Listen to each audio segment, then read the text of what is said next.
We're in the information age, but facts are in short supply. Reject the noise, ask bold questions, and seek the truth with FBI whistleblower and common sense extremist, Steve Friend. This is the American Radicals Podcast.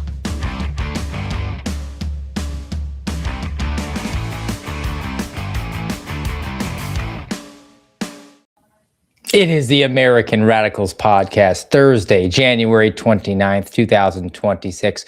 Coming to you live on rumble.com/amradpod and on YouTube at amradpod1. Still working on getting it all under one umbrella, guys, but for the time being on the YouTube channel at amradpod1. You can also check us out on Spotify, iHeart, iTunes if you prefer the audio format of the show. So as a Thursday, we're going to break from the typical fare that you find here, where we try to find things that are going on in current events and affairs and politics and government. And we're going to do one of the things that we love to do on the American Radicals Podcast, and that is dunk on the FBI. We're going to do a bonanza of about a dozen press releases, news stories, online social media postings about this FBI, because it is so much different than that FBI, because reasons, I guess, because Kash Patel is in charge. But I think at the end of the game, we'll give it away. We'll put the bottom line up front. This FBI is no different than that FBI. So without further ado, let's get after it.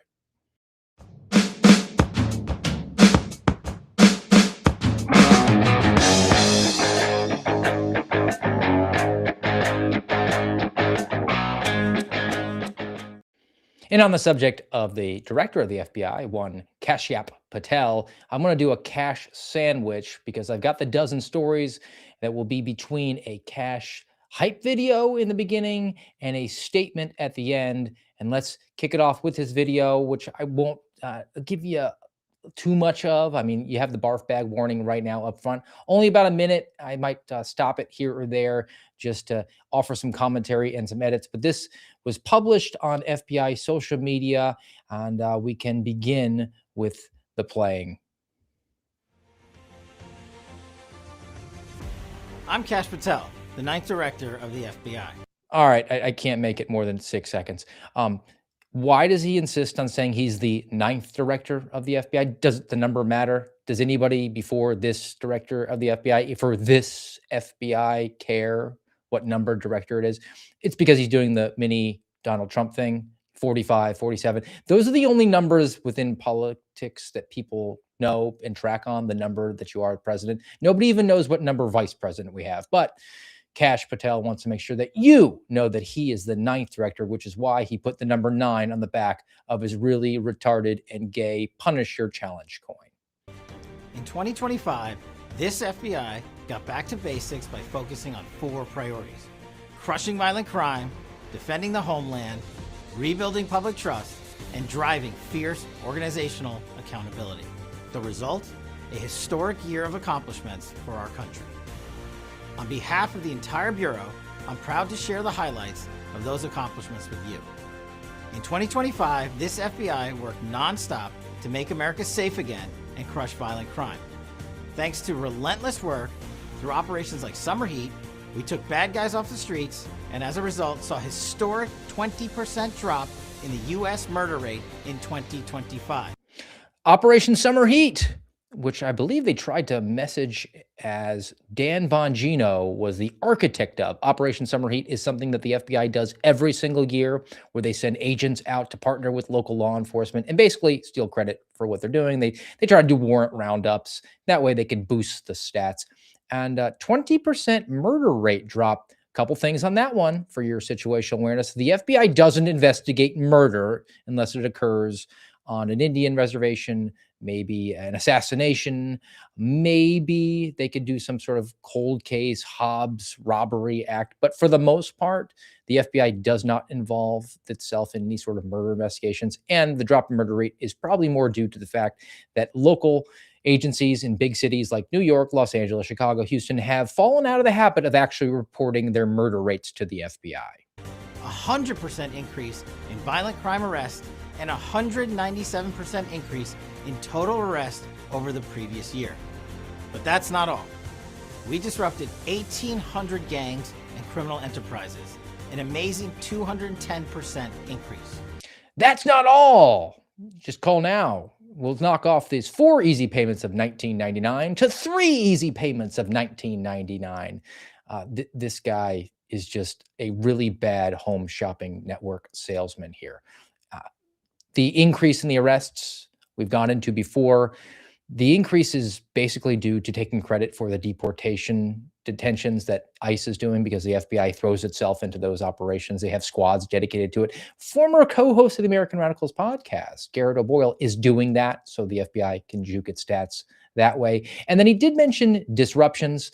Disruptions are an artificial construct completely invented whole cloth by the FBI.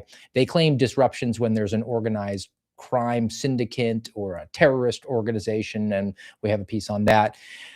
Because if the FBI does anything, they can claim that they disrupted it. If the FBI buys drugs from a drug syndicate, from a gang that's selling dope, they claim that they disrupted it because they somehow interfered with the activities going on with that drug organization. They gave it your money, and the organization's still funding itself, still operating, but because they have Uncle Sam's money instead of some crackhead's money, that's a disruption. So completely artificial, completely BS. We've done a good job of debunking it. And now we can get to some specifics because, I can do the 30,000 foot view for hours on end, but that you don't come here for that. You come here for the specifics, for the receipts, which the former co-deputy director of the FBI, Dan Bongino, was big on. Make sure you bring receipts. And I have. I got a dozen of them. And let's get to those right now and begin with FBI Denver that put out there this FBI, January 6, 2026. FBI Denver assisted the Boulder County Sheriff and other partners in a CSAM arrest of a man who has been a teacher for 15 years. CSAM, Child Sexual Abuse Material. That's the fancy acronym the FBI now uses because kiddie porn fall out of favor. They had VCAC for a while, Violent Crimes Against Children. Now they use CSAM. They don't want to say P or CP, child pornography. I guess 4-letter acronyms are better than 2. And I didn't actually go to the press release that you get typically from the Department of Justice in this case. I went directly to the Boulder County Sheriff's Office because they did a really good job of talking about their partnership with the FBI. See if you can find out what the FBI's involvement in here was. So, January 5th, the Boulder County Sheriff's Office arrested a 39-year-old. His name is Patricio Ilanes.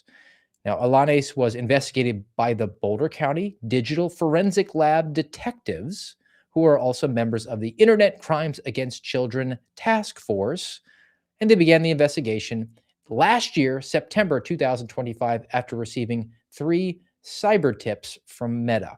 Now, a little bit of the terminology there. And we're not going to go too deep into many of these, but I do have a certain level of subject matter expertise on this topic. I did investigate crimes against children, CSAM, child sexual abuse material. And what you should know is these Boulder County detectives do this all day long. They actually enroll themselves in something called Cyber Tips. Cyber Tips are a third-party, non-governmental actor. It's put together by law enforcement partnering with the private sector to some certain extent here. I don't actually believe that this falls into the category of fascism. I think this is actually an objective force for good. So Meta, being the parent company for Facebook, saw things on their platform that they would characterize their artificial intelligence, or even maybe their individuals that go out and get paid to go and try to find this content. Find it, they upload it to Cyber Tips, and then law enforcement comes on the receiving end of that, and they get the Cyber Tips to investigate. The FBI wouldn't sign me up to get Cyber Tips. I actually had to ask the local agency that I worked with really closely, Volusia County Sheriff's Office, also had an Internet Crimes Against Children task force established that didn't work with the FBI because the FBI sucked and abandoned them not once, but twice. And then I guess 3 times when the FBI took me off of working these cases and told me to go after January 6 grandmothers. They signed me up to get the Cyber Tips. So for all the Working together with partners, I still haven't heard anything about the FBI. Specifically with cyber tips, they're not really doing anything here. But back to the Boulder County Sheriff's Office and the information that they brought out. So far, they had been able to identify 4 individuals who were from out of state, who were juveniles who had been victimized by this guy, Alanes. And they brought a 50-count indictment against him, all state charges. And then they also listed a bunch of programs and schools where this dirtbag worked. So if you believe that your child had contact with him, you should call them to find out if maybe there's more victims, because that's what real cops do. And also, they listed off their partners, which included the Arvada Police Department, Boulder County Sheriff's Office, unincorporated, Boulder Police Department, the Erie Police Department, the Lafayette Police Department, and the Longmont Public Safety Office. FBI not listed until the very end, when they list off all of the case numbers that you could actually attribute if you happen to want to work with another law enforcement agency. The FBI was kind enough to say, hey, can you toss us onto that one too, so we can get credit? No involvement from the FB1, the preeminent, premier law enforcement agency that you fund to the tune of about $11 billion a year. All right, let's pivot over now to FBI St. Louis. Put this out on their social media. A previously convicted felon admitted shooting 4 females. 2 18-year-old victims died. The unborn child of one of the wounded victims also died. And this guy, whose name is Eddie Marcus Love, winds up being the shooter here.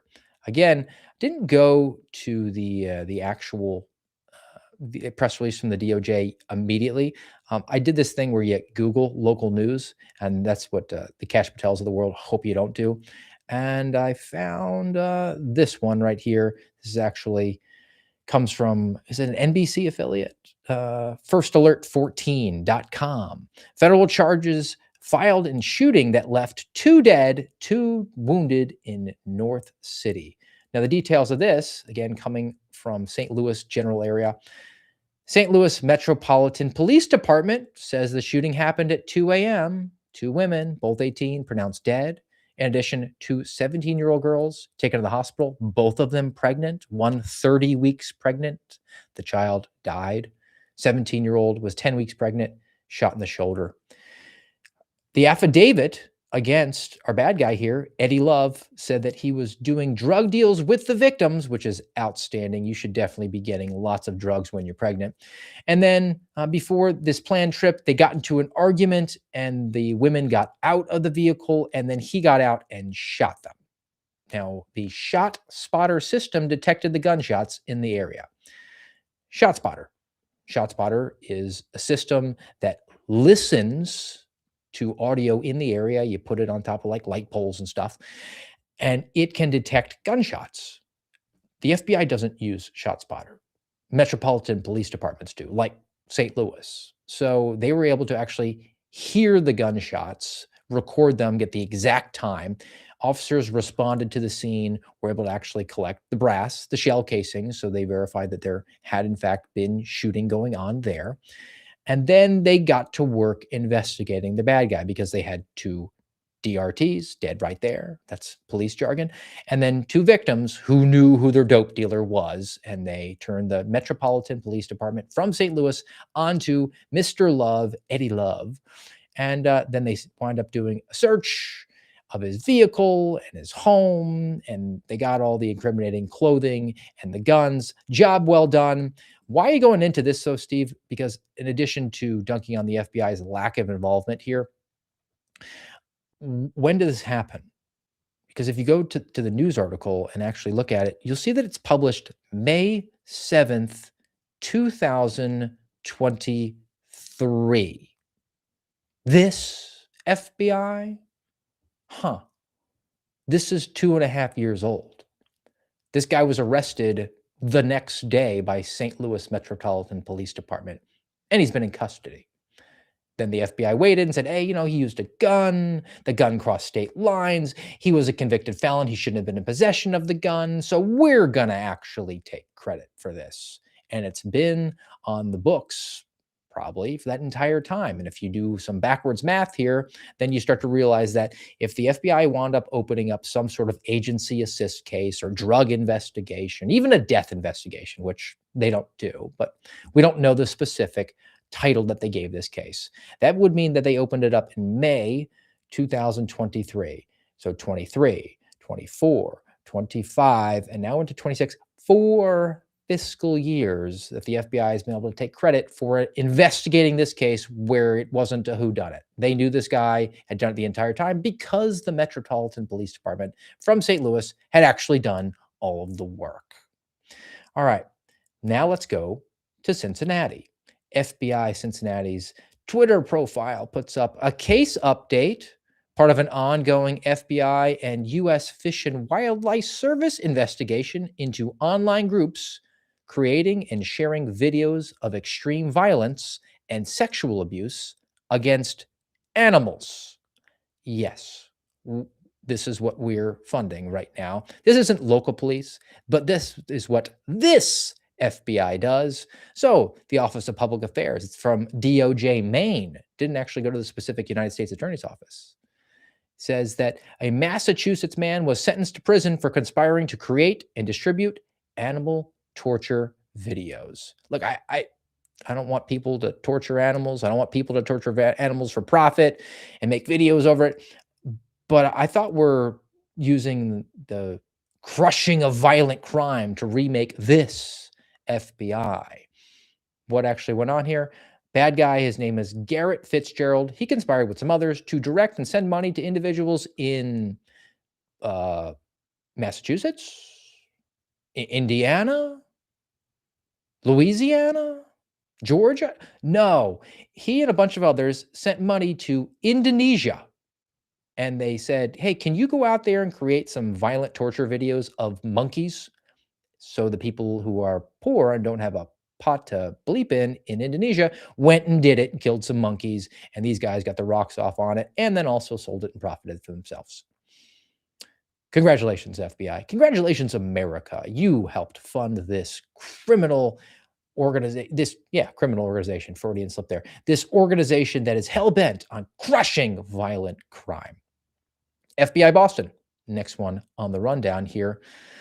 And FBI Boston is a big offender here. I go to their social media quite often because they still haven't got the message that @RealSteveFriend is hunting down these fake cases that they like to proliferate. So from their social media account, Boston special agents arrested Paul Berner of New Hampshire for allegedly possessing child sexual abuse material. Back to the kiddie porn. So a little more specific, we'll go to the United States Attorney's Office for the District of New Hampshire.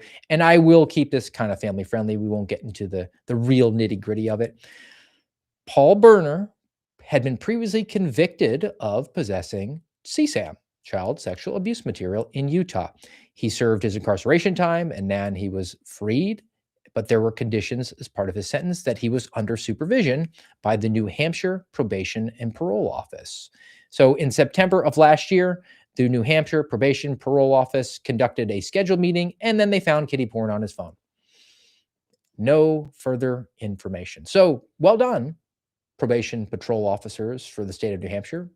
You popped your guy there. He violated his probation parole. He goes back because the parole will be rescinded. He'll have to serve the rest of his time. And now he's got some additional charges. FBI, way to work with your local partners, which means just take credit for exactly what they did. Now from FBI Jacksonville, actually, this comes from the FBI itself's social media page, but they wanted to give a hat tip to the FBI Jacksonville office, my former stomping grounds, which removed me from duty not once, but twice. Case update from FBI Jacksonville. 3 bank burglars who were involved in a multi-state ATM heist have been sentenced to prison. To the specifics, the Northern District of Florida gives you a little bit more details here, but not all of the details. This happened December 2023. So not this FBI, it was that FBI under Christopher Wray. Our bad guys here committed a string of ATM burglaries, and robbing an ATM is a bank robbery, so that makes it a federal crime. They did it in Port St. Joe and Callaway, Florida. They basically drove F-250s with tow chains and then ripped the ATMs out of the wall, which is, I don't know, kind of a strong move. But after 2 of them were arrested, it was discovered that the other 2 also committed ATM burglaries, doing the exact same thing with their F-250s and tow chains in Oregon and Missouri. And in total, they stole about $350,000. So, hey, congratulations, job well done. FBI, Jacksonville, you popped these 4 guys, and it wasn't just for what was going on in Port St. Joe and in Callaway, multi-state operation, awesome job. Hey, I really want to, give a hat tip to those guys, to those agents that are out there doing that work, letting cops be cops, crushing crime. Except I have access to this thing called the internet, which didn't take very long to type in the bad guys' names and say, is there more to this story? And there is. From Bay County, Florida, Bay County Sheriff's Office arrested 2 suspects involved in burglarizing a bank ATM. And that's where you find out that the Sheriff's Office responded to an alarm because as these guys were trying to rip the ATM out, the bank alarm went off and they wound up popping 2 of the guys who flipped on the other 2. Cops did all the work. FBI claims all the credit. It's almost like this FBI is no different than that FBI or the FBI before that or the one before that. The more things change, the more they stay the same because the status quo is undefeated when you're dealing with this agency that's frankly not particularly political. It's not right-leaning or left-leaning largely. I mean, you do have some bad actors from one side and the other, but for the most part, it just aims to serve the status quo. The politics of the Bureau are what's good for the Bureau. So you just do whatever the people in charge want you to do to ensure that that budget keeps funding because the success in a bureaucracy, and the middle word of FBI is Bureau, short for bureaucracy, is growth. Make sure you get lots of funding, more material, more personnel, stay in the good graces of the people in charge, and you ensure your existence as a self-licking ice cream cone, which just takes credit for things it didn't do. It just exists. It doesn't really investigate crime. You want some more evidence here? Let's now take it to, where are we going? Chicago, where we had a couple of carjackings. So this is a press release from the District of Illinois. Man who committed 2 Chicago carjackings sentenced to 17 years in prison. Now, carjacking gets a little bit dicey because it's a crime of violence. The car crosses state lines, the gun. A lot of times these guys are convicted felons, so the FBI gets involved. Our bad guy, his name is Edmund Singleton, and he and 2 buddies, so a 3-pack of bad guys conspired to commit a carjacking in November 2022. That is 2 months after I got suspended by the FBI. That is over 3 years ago. We're talking about something that is on their books now for 5 or 6 fiscal years. Now, the first carjacking, they stole an Infiniti Q50 sedan, jammed a gun into the owner's chest, left a bruise. A few hours later, they tried to take a BMW, knocked down the driver who was pumping gas. He was on crutches, but they couldn't drive it because they didn't know how to drive the vehicle. So they ran away, jumped into their vehicle, and then we read a, quote, law enforcement officer soon spotted the vehicle that the bad guys were driving, and a chase involving police helicopters ensued. Police closed in. They abandoned their car. They ran on foot. They threw away their guns, and then the police arrested them. So the FBI has helicopters, hostage rescue team. They're in Virginia, not Chicago. So I'm going to presume that those helicopters were for the Chicago Police Department. And then they said law enforcement officers, not agents or investigators. And the FBI does have police officers. They handle physical security at headquarters, at Quantico, where the academy is, but they're not chasing down bad guys who did carjackings. So everything, all of it, done that day in November of 2022 when they were put into local custody. And then after the danger was clear, the FBI felt pretty good. We can come on in. Well done, everybody. We can take it from here. Agent Johnson and Johnson, no relation. Agent Johnson and Johnson from Die Hard, flying around in the helicopter, pretending like they're carpet bombing Vietnam. It's not real. But the hubris that they exuded in that film, that they represented to you, that 100% is. So from Chicago to New York, another big city office, the New York field office, the most prominent in the agency. It's basically its own agency, if you ask anybody. There's 4 FBIs: FBI headquarters, FBI training academy, FBI New York, and then everybody else. So from FBI New York, following an investigation by FBI New York and NYPD, they found that this guy, whose name is Ahmed Alahri, he was sentenced to 11 years in prison for kidnapping and sexually abusing a 17-year-old. And we will, as before, keep it kind of family friendly here. Won't get too much into the details, but it's worth finding out what actually happened.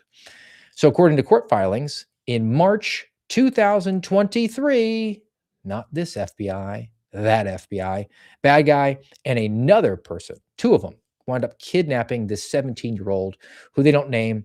He goes by John Doe in this press release from the United States Attorney's Office for the Eastern District of New York. And John Doe's pants were removed. They started recording him. They held him at knife point and threatened him, said, "You're going to let me do whatever we want or we're going to kill you." And then once they'd done this really awful and disgusting and egregious, and you deserve to go into a wood chipper sort of activity to this 17-year-old John Doe, John Doe winds up being freed. He immediately called 911 to report the attack, and then officers from the FBI, the NYPD responded to his home. And then our idiot pedophiles were dumb enough to start posting the videos online, and then they actually tried to go do a robbery. And when the NYPD arrested our bad guys for the robbery, they found the video footage on their phones. NYPD handled in 2023, and it just took almost 3 years to wind up getting a federal sentence on this case out of the Eastern District. And that's not unusual. A lot of times these take a while to adjudicate. The FBI wasn't involved in the least at all, but they wanted to make sure they thanked their partner, the NYPD, for their pivotal contributions to our case here at the FBI. Okay, now let's go back to FBI Boston, and I've got a statement from the special agent in charge about our next case. Tremont Jameer Queen callously groomed and manipulated a 16-year-old girl with total disregard for her well-being and sex trafficked her out of his mother's basement across state lines. Now, the FBI is now commenting on this jury. This guy took it all the way to a jury trial. But what actually happened? So a Boston man convicted of sex trafficking a child? Pretty awful. Beginning in January 2022, 4 years ago, Jameer Queen recruited this 16-year-old girl, and he pimped her out. He pimped her out not just of his mom's basement, but wound up taking her across state lines from Massachusetts into Rhode Island. So now he's engaging in crossing state lines for sexual abuse of a minor, additional charges. February 5th, 2022, a month later, Queen was arrested while driving with a 16-year-old victim by the FBI. I mean, did the task force get on that? Maybe this requires a little bit more research. I did that from an ABC local affiliate, News 12 out of Boston. Headline: Boston man accused of recruiting 16-year-old girl for prostitution, prosecutors say. And if you scroll all the way down in this article here, which is dated November 16th, 2023, you see that it says, quote, prosecutors said Queen has been in state custody on related charges since February 2022. So the staties had him all wrapped up, the case fully investigated, sewn up, local and state charges, just keeping him in pocket while the feds got around to bringing their charges, which might have taken 6, 8, 18 months to do. And then after 3 years, the FBI is proud to announce that due to this great work, how was it characterized by the special agent in charge? The FBI thanks the jury for its swift verdict. The case highlights our child exploitation human trafficking task force's unflinching commitments to pursuing justice for all victims of sex trafficking while sending a message to all offenders. We will find you, bring you to justice, and ensure you are ultimately punished, as long as the local police department actually catches you and does the full investigation. Then we're equipped to do it. That's probably what the add-on should have been to that. But thank you very much, FBI. Again, we'll stay at FBI Boston for our next one for a news release. This is from, what is that, like last week? Yeah, in January 22nd, 2026. Headline reads, Massachusetts man sentenced to more than 12 years in prison for fentanyl distribution and possession of a firearm. Oh, no. Guns and dope, they are just the devil's choice of combination. The Venn diagram tends to overlap with those two. It just always seems to happen that way. Let's go, though, to get some more detail from the United States Attorney's Office for the District of Massachusetts. The headline there is 5 Springfield men indicted for drug distribution and firearms offenses. And I won't bore you with the details. It's a typical gang that's slinging dope and carrying guns around. But there are a couple of things I do want to highlight. It says that 5 Springfield men were indicted July 6th, 2023. So not this FBI. It was that FBI. And then in the press release itself, they give an acknowledgement to how this was brought about, which shouldn't surprise anybody who's familiar with the way that the feds and states and locals work together in order to investigate drug crimes, because this effort is part of an Organized Crime Drug Enforcement Task Force, OCDEF operation. Now, that is a big deal in law enforcement, particularly in the FBI. You need 2 federal agencies to partner together. So you'll have like DEA and FBI, Homeland and FBI, marshals and DEA. You just need 2. And then they kind of fight it out for who's the lead agency because they get to claim the credit. This is the politics that goes on behind the scenes. But if you get an OCDEF, an Organized Crime Drug Enforcement Task Force, you basically have unlimited funding from the Department of Justice. You can get up on a wiretap, which is very costly, and it can be lengthy. And normally you get that wiretap in there and everybody claims credit for it and high fives and backslaps. So we did an awesome job. Now, I threw that press release out there because it came from July of 2023, but we're getting this update to the case from the FBI Boston office in 2026. It took that long to wind up prosecuting these guys and getting the sentencings. But there's another thing that I want to throw out there. There was another press release. They didn't just sit back on their laurels. I mean, they paid a staffer to write a new press release that had some new information on it. So the headline, Massachusetts man sentenced to more than 12 years in prison for fentanyl distribution, possession of a firearm. And if you scroll through it, it's the exact same information, except you get back down to the bottom. And it doesn't mention the OCDEF anymore.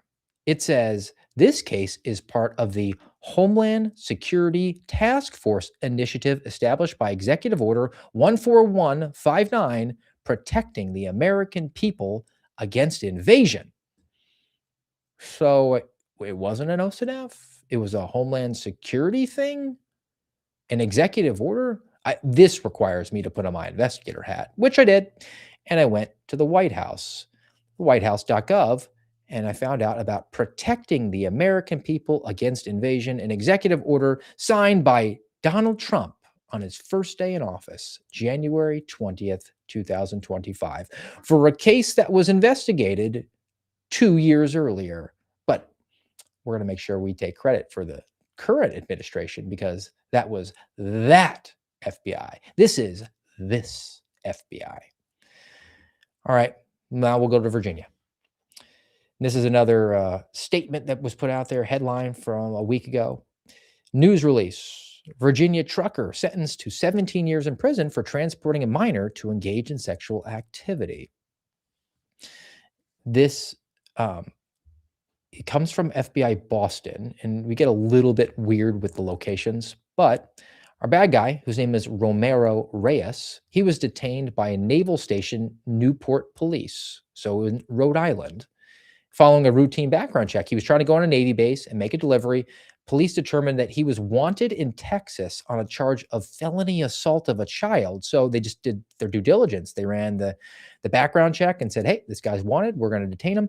And then after they detained him and were determining whether or not to extradite him or how they're going to do it, they inventory his truck that he was going to make the delivery with on this naval base. And they found a child in there. They found a current child. So he was wanted for assaulting a kid in Texas, and they found a little girl inside his truck, and she was pregnant with his baby. So a truly awful human being. Now, you wouldn't get that from the FBI's social media post. You'd actually have to get it from the DOJ. But you get a little bit more from the DOJ. So in addition to being taken from her home in Virginia, this 14-year-old girl, pregnant by this guy, Romero Reyes, she was taken from her home in July of 2020.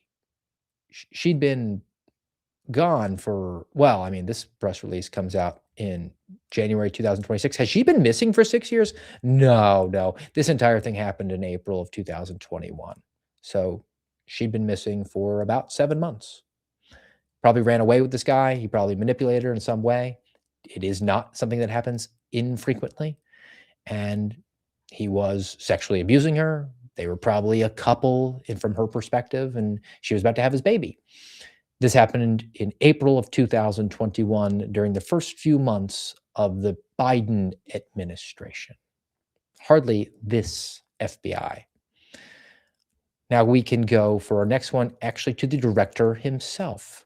FBI Director Kash Patel, from his government Twitter account, at FBI Director Kash, because he's a douche who goes by his first name. And here's a quote from the director. An amazing update out of FBI Minneapolis. Our FBI Minneapolis team acted quickly on a tip after a 7-year-old girl went missing in the area. After a fast-moving investigation and pursuit of an individual who had allegedly abducted her, FBI and partners found the girl alive in the back of the individual's car during a traffic stop. All right, backslaps, high fives. You all found this missing girl. Well done, FBI. But it wasn't them. From a Fox 9 local affiliate, reported 6 days ago. Headline, Amber Alert. Man charged with kidnapping, sexual assault of a 7-year-old. So if you wound up getting the skinny on this, you find that the Sherburne County Sheriff's Office got a call that this girl who was abducted from the school bus stop. They wound up talking to her mother. Her mother identified somebody who was weird and kind of harassing her on Facebook. And they identified this guy whose name was Joseph Bragg. And they started digging into him and find out that he had not just access to a van, but that they were able to ping his phone, and he was traveling to Iowa across state lines. They made an Amber Alert. And then if you scroll all the way down, it says, quote, Albert Lee Police Department responded to the area of Trail Travel Center and Love's Truck Stop in Albert Lee after spotting this guy's pickup truck, this guy being Joseph Bragg. A sergeant with the Albert Lee Police Department did a traffic stop, searched the vehicle, and found the girl. Congratulations, FBI Director, on the partnership you have with all of those local authorities like this. What were they? The Sherburne County Sheriff's Office that actually initiated the investigation and identified your subject. And then the police that were to the south who actually located it thanks to an Amber Alert put out by the local police. Cops being cops, real cops being cops, and then the FBI, this FBI being this FBI, and just stealing credit. All right, we've got a couple more. We can go to Denver. And this is a statement from the acting special agent in charge because they need to get a replacement there. So this person, his name is Marvin Massey. Quote, when you threaten people with guns, carjack more than one individual, and lead police on a chase, you get the attention at FBI Rocky Mountain Safe Streets Task Force. Do you? Really? Headline, from the United States Attorney's Office for the District of Colorado. Denver man sentenced to 144 months after Denver crime spree. So he got 12 years in prison. And I don't know if he's eligible for the First Step Act, which would cut it down to 6 years, but maybe he has to do 85% of it, which would put it around a decade. What actually happened? Now, according to the plea agreement, after in March of 2025, our bad guy, Jason Cisneros, stole a case of beer from a convenience store. And then when the manager came out and said, like, hey, you ripped me off, he flashed a gun. So then he went on a run. So his car breaks down after stealing a case of beer. He got out and tried and has successfully carjacked a vehicle from a woman who was with her grandkids. He then took the car and sped away. But later, he got into an accident after running a red light, hit another car, and he had to get another car. So he's now carjacked a vehicle, fled on foot, all for a case of beer. He goes to a parked vehicle with his gun. He tries to jack this third victim, pulls her out by her hair, steals her car, drives away. Officers then locate our guy here, Jason Cisneros, in downtown Denver, and they were able to apprehend him near 14th and Blake. Inside the last stolen car, they found a loaded 9mm handgun with a live round, unlike a non-live round in the chamber. So a little bit of an unnecessary language there from the United States Attorney's Office. This all happened March 1st, 2025, and the Denver Police Department had it sewn up that day. Congratulations. Great job. FBI Rocky Mountain Safe Streets Task Force for stealing credit for what the local cops did there. And they likely do have some Denver police officers on that task force. They weren't involved in this. They just waited for about 10 months and took credit. Last one. And I said we were going to do the cash sandwich. So this again came from Kash Patel, his social media account. He put out this big, giant image illustration about counterterrorism. And for those listening, you should come over and look at the image here. Counterterrorism Division, 2025, FBI's historic year. And he notes 707 arrests of FBI subjects and 640 individual successfully disrupted from conducting terrorist attacks. So specific to national security, 707 arrests of terrorists, 640 attacks averted.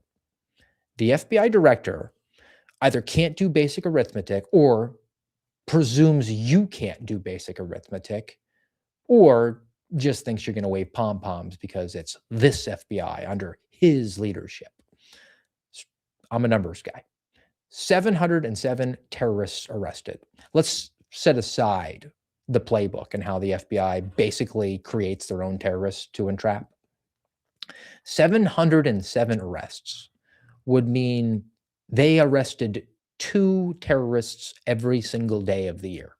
And that's even assuming they work on weekends, which they don't.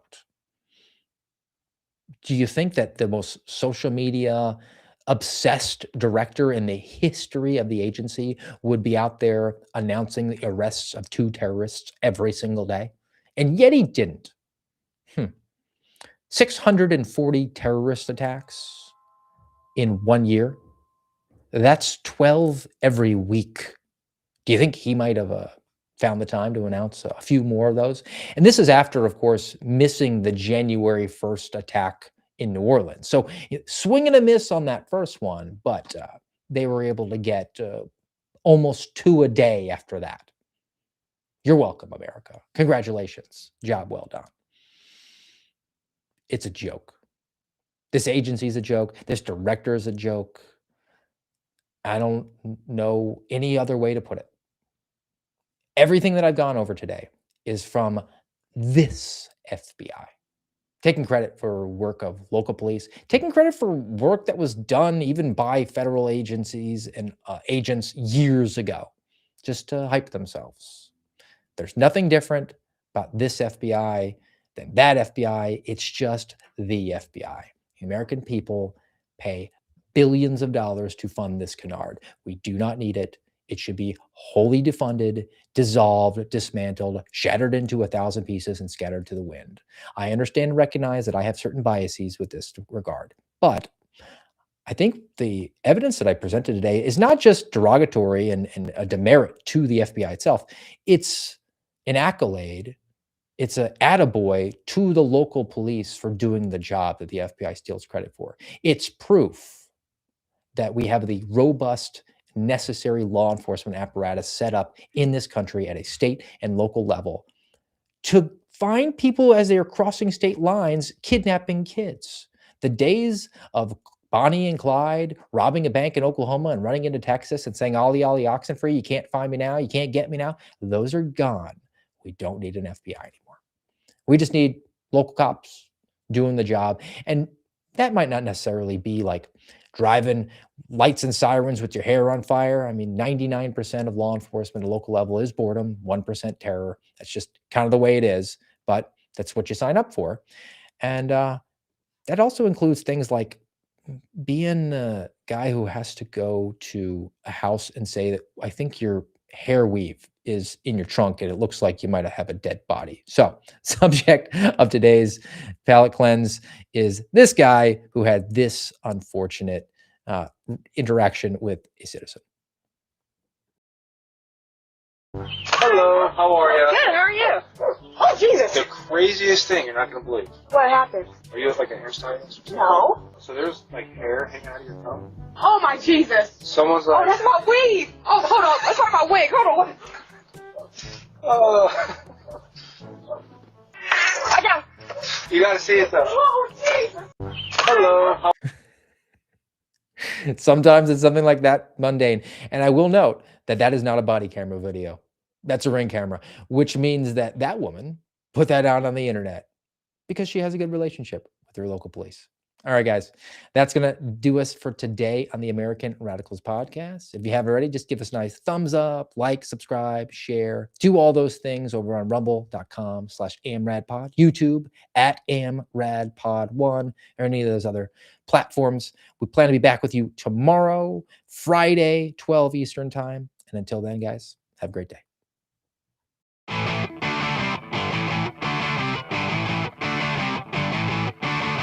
You've been listening to the American Radicals podcast. Find us on YouTube, Rumble, and X @AmRadPod.